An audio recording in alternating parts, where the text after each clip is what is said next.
halide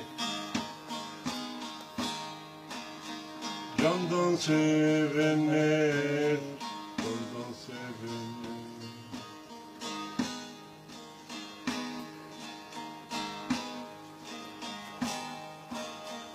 Yorulup yollarda olmaz inşallah, olmaz inşallah.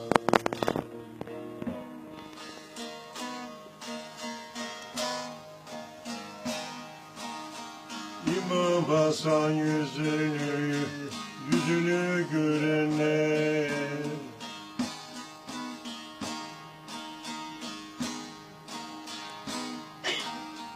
Hüseyin'den mahrum olmaz inşallah, olmaz inşallah.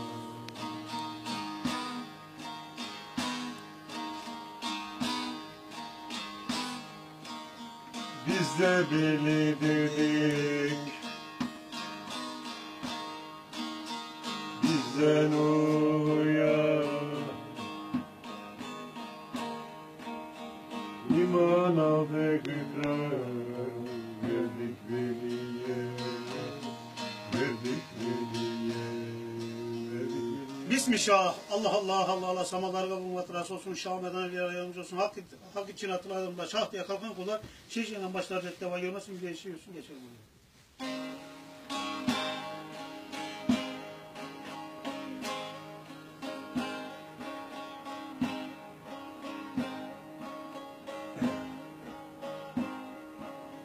Muhammed Ali'dir, candan sevenler, yorulup yollarda kalmaz inşallah.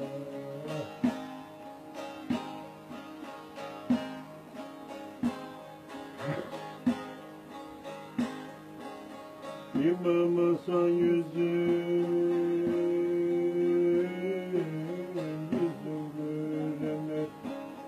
Hüseyin'den mahrum olmaz inşallah. Ah ya olsun şahadım şah şah.